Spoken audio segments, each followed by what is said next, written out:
hari ini saya akan menceritakan tentang banjir kilat di Malaysia.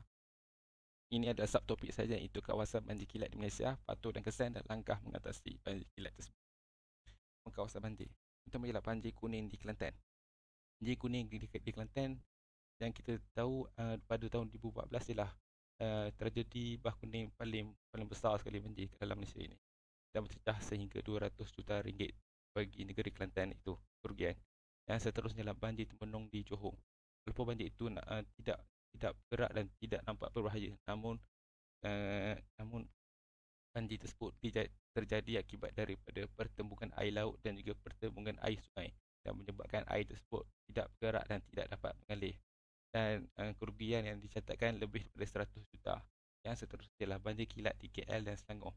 Pada tahun 15, antara yang mengejutkan apabila daripada 57 kawasan banjir menjadi 27 daripada 77 kawasan banjir di KL dan Selangor. Hal ini yang terdapat tahun 2015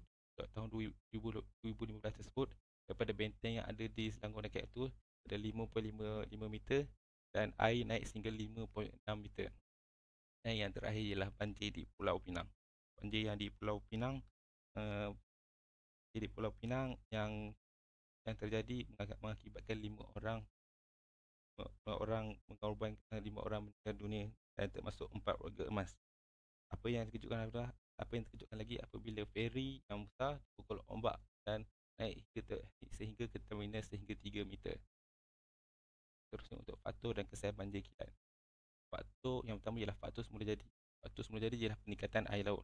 Apabila peningkatan air laut, ia akan menyebabkan air melimpah ke darat dan menyebabkan banjir. Yang seterusnya pertembungan air laut dan air sungai seperti yang kita lihat di Johor tadi, air tersebut tidak dapat bergerak dan air bertakung dan menyebabkan air banjir dan lambat untuk surut. Yang seterusnya ialah perubahan angin monsun. Seperti yang kita tahu, bila perubahan angin monsun timur laut ini terjadi seperti di Kelantan, dia akan menyebabkan banjir yang besar di kawasan tersebut. Yang terakhir ialah fenomena taufan dan juga cuaca. Seperti yang kita tahu, fenomena taufan La Nina dan juga taufan Fujiwara yang boleh menyebabkan banjir. Taufan Fujiwara ini ialah dua taufan yang bertentangan berlaku, seperti di Pulau Pinang, iaitu taufan Dempsey dan juga taufan kecil Siam yang menyebabkan air ombak memukul ke Pulau Pinang. Dan seterusnya ialah faktor perbuatan manusia banjir kilat. Yang pertama ialah sistem perparitan yang tidak betul. Dengan sistem perparitan yang kecil atau tersumbat, dia akan menyebabkan air kawasan tersebut tidak mengalir dan dia akan berlaku banjir. Seterusnya, penerokaan tanah yang berleluasa. Bila kawasan tutup bumi yang kurang, ia akan mengurangkan penyerapan air daripada air hujan yang boleh menyebabkan banjir kilat. Yang seterusnya, pembalakan secara berleluasa dengan pokok yang bertujuan untuk menyekat arus dan kurang hakisan tanah untuk mengelakkan hakisan tanah. Ia bertujuan untuk mengelakkan banjir. Yang terakhir ialah perbuangan sampah sarap. Hasil perbuangan sampah sarap daripada rakyat Malaysia ini ke dalam longkang dan juga sungai boleh menyebabkan air tidak mengalir dengan betul dan boleh menyebabkan banjir. Yang seterusnya ialah kesan banjir kilat. Yang pertama ialah kemusnahan harta benda. Kemusnahan harta benda ini dapat dilihat daripada di Kelantan dan juga Johor, mencecah sehingga 200 dan 100 juta lebih harta benda yang terkorban. Yang seterusnya ialah kehilangan nyawa. Apabila kehilangan nyawa ini terjadi di Pulau Pinang, 5 orang terkorban, 4 orang warga emas.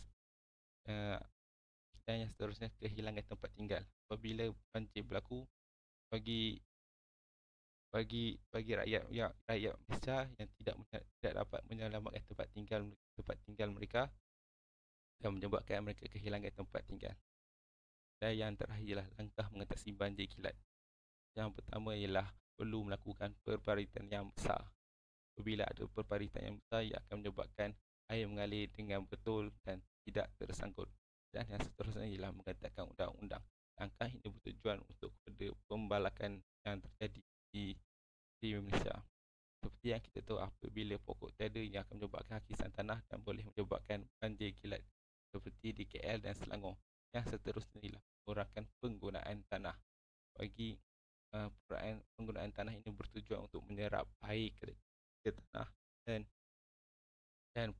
dan pokok yang akan menahan air daripada terus mengalir. Hal ini terjadi di KL dan Selangor apabila pemaju-pemaju untuk mendirikan bangunan yang tinggi, dan ini dapat dilihat daripada 57 kawasan banjir ini terjadi sehingga 77 kawasan banjir. Yang seterusnya ialah kempen kesedaran. Kempen kesedaran ini bertujuan untuk mengelakkan rakyat Malaysia daripada membuang sampah sarak ke dalam longkang dan sungai.